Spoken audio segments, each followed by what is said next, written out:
안녕하십니까. 전국에 계신 재무설계를 앞두고 계신 고객 여러분, 명품 스타 강사 정원창입니다.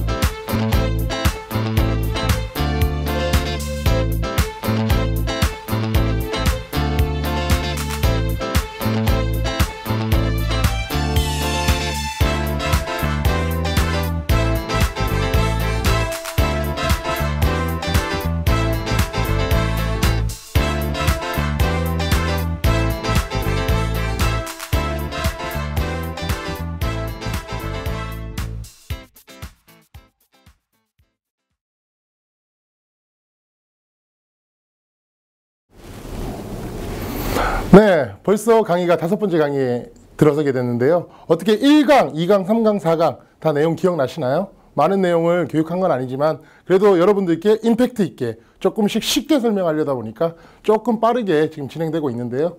그래도 여러분들이 잘 따라오신다면 어느 정도 이 강의가 끝났을 때는 재무설계가 무엇이구나 라는 생각이 많이 드실 겁니다. 자, 다음 강의는요, 바로 그때 아까 전에 말씀드렸던 바로 무슨 강의다? 바로 연금 설계다라는 거죠. 자, 제가 얼마 전에 어른들을 만나서 재무설계를 해드린 적이 있습니다. 60대 정도 되시는 어른분이셨는데요. 그분이 했던 말이 생각나네요. 생로병사다. 인간은 어떻게 되죠? 태어나서 늙어서 병들고 죽는다 라고 하는데, 자, 태어나는 거 행복하죠. 그죠? 늙는 거 이거 좀 약간 불행해 보입니다. 근데 지금 그분이 하시는 말씀은 이 노가 고통이라는 거죠. 고통. 왜 고통이 됐을까요? 바로 자기가 준비 없이 늙어간다는 거에 대한 슬픔이 보였습니다. 준비 없이 늙는다는 거, 바로 고통이 동반된다는 거겠죠. 자, 그렇다면 왜 이러한 현상이 나타나게 됐느냐? 잘 생각을 한번 해볼게요. 저희 부모님 세대, 즉 다시 말하면 베이비 부모 세대들이 있습니다. 저희 부모님도 베이비 부모 세대인데요. 베이비 부모 세대 때는요, 굉장히 고성장, 늘 잘 살 것 같았습니다. 당연히 준비는 없었죠. 그래서 정부에서도 많은 준비를 해줄 것처럼 얘기를 했습니다. 하지만 결과적으로 어떻죠? 계속해서 국민연금이 더 뒤에서 받을 수 있는 구조로 변해가고, 그리고 현재는 우리가 더 많은 돈을 내고 더 적게 받아가는 그런 구조로 바뀌고 있다는 거죠. 자, 그렇다면 우리가 쉽게 연금을 설명 한번 해보겠습니다. 자, 1월부터 12월까지 있습니다. 자, 여러분들은 매달 월급을 받고 있죠. 1월달, 2월달, 3월달, 4월달 이렇게 월급을 받고 계시는데요. 약 200만 원의 월급을 수령하는데, 그렇다면 2,400만 원이 되겠죠. 사장님이 부르십니다. 야, 장군아.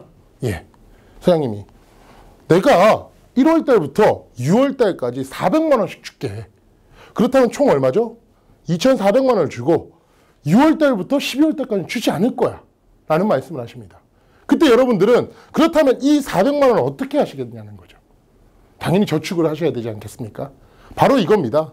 이거를 30대로 바꾸고요, 이거를 60대로 바꾸고 이거를 90세로 바꾼다면 바로 이 부분에서 얻은 돈이 이 뒤에 있는 노후에 사용해야 된다는 돈의 일부라는 것을 직감을 하셔야 된다는 거죠.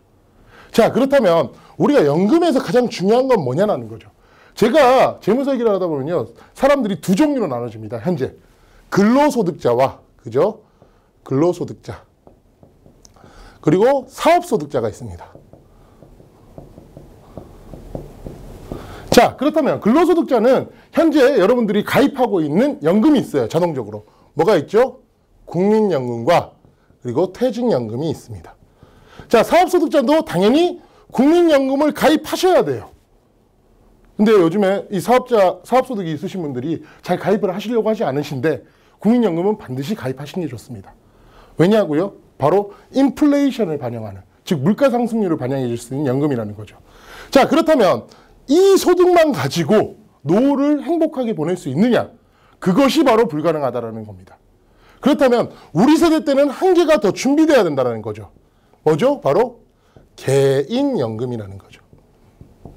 자, 개인연금이라는 말인데, 자, 그렇다면 우리가 다시 한번 말씀을 드리겠습니다.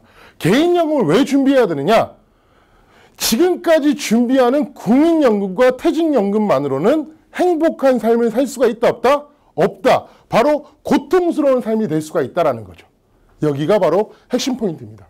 당연히 개인연금을 준비해야 되는데 그렇다면 개인연금을 준비한다면 어떠한 이점을 줄 수 있느냐? 그러면 국가가 개인연금을 준비하는 대신 너에게 어떠한 혜택을 줍니다. 그게 바로 소득공제와 비과세라는 거죠. 그러한 세제 혜택을 주고 있습니다. 자, 그렇다면 우리가 흔히들 말하는 연금의 종류에 대해서 한번 말씀을 드릴게요. 은행에 가셔도 연금이 있습니다. 그리고 또 어디 있죠?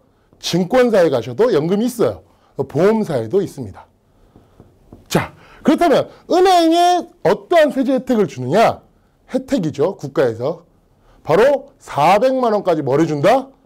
소득 공제를 해줍니다. 증권사도 마찬가지입니다. 하지만 보험사는 비과세 혜택을 주고 있습니다. 현재. 자, 그렇다면 은행에서 수령 시 들었던 연금은 약 5.5%, 즉 다시 말하면 그때 돼서 어떻게 될지 모르겠어요. 저희 때는. 그 정도의 연금소득세를 다시 떼어가고 있습니다. 그렇다면 증권사도 마찬가지겠죠. 하지만 보험사는 또 역시 비과세입니다. 여기까지 잘 따라오고 계신가요? 자, 그러면 각 특징이 있습니다. 특징이. 은행 같은 경우에는요. 특징적으로 바로 어떠한 한 시점에서 한 시점까지 수령할 수 있는 확정형 연금만을 준다라는 거죠. 두 번째는 증권사는 뭐다? 동일하게 확정형 연금만 줍니다. 보험사는 어떠한 것을 주느냐? 바로 종신형 연금도 있고요. 확정형 연금을 선택할 수가 있습니다. 종신형 연금이 뭐냐면요. 어느 시점까지 내가 줄게. 근데 너 안 죽었어? 그럼 평생 줄게. 국민연금과 같은 구조라는 거죠. 그렇다면 우리가 여기서 가장 중요시 봐야 되는 부분이 어떤 부분이 있느냐? 바로 연금은 이 세 개가 다 필요하다는 겁니다. 왜 필요하죠? 연금은 사실 많으면 많을수록 행복해질 수 있습니다. 제가 얼마 전에 말레이시아 코타키나발루라는 곳을 여행을 갔다 온 적이 있습니다. 여행을 갔을 때 어떤 미국의 미국인지 유럽인지 잘 모르겠어요. 유럽계, 미국계 노부부가 굉장히 할머니가 비키니를 입으시고 행복하게 해변을 걷는 걸 봤어요. 우리나라에서는 그런 게 가능할까요? 현재는 모두가 가능하지는 않습니다. 그렇기 때문에 이러한 연금들을 준비해야 되는데요. 근데 가장 중요한 것은 무엇이냐라는 거죠. 저는 이렇게 얘기하고 싶습니다. 은행과 증권사, 쉽게 얘기할게요. 자신의 연봉이 8,800만 원이 되시면요. 요 두 개를 선택하시면 됩니다. 왜죠? 소득공제를 많이 받을 수 있습니다. 한 2,400만 원 정도의 현재 소득을 수령하고 계시는 분들은요. 소득공제요. 6만 원도 채 못 받습니다. 그렇다면 보험사의 구조는 어떠냐? 바로 종신형 연금에 포커스를 맞춰야 되는데요. 바로 경험생명표라는 게 있어요. 자, 왜 보험사의 구제를 빨리 터라라고 얘기를 하냐면요. 경험생명표가 뭐냐면 평균수명이에요. 현재 남자는 약 한 80세, 79점 몇 세니까요. 80세 정도의 경험생명표를 주는데 경험생명표가 짧으면 짧을수록 내가 받을 수 있는 연금의 양이 많다라는 거죠. 이러한 부분들은 제가 디테일한 부분들은 한번 여러분들께 만나서 한번 강의를 한번 해드리고 싶은데 굉장히 긴 강의인데 짧게 줄이다 보니까 여기까지 생략하도록 하겠습니다. 그렇다 보니까 제일 먼저 들어야 되는 연금은 1번이 보험사 상품입니다. 두 번째는 사실 은행 상품을 드는 게 좋습니다. 세 번째는 증권사에 있는 어떠한 연금을 가져가는 게 좋다라는 거죠. 여러분들 이제 연금의 가입 순서 이해하셨나요? 이유에 대해서도 이해하셨을 거라고 생각을 합니다. 다음 강의 때는요. 여러분들께 가장 어떻게 보면 헷갈리고 이거 뭐지? 라고 하는 보험 설계에 대해서 제가 한번 강의해 보도록 하겠습니다. 이상입니다.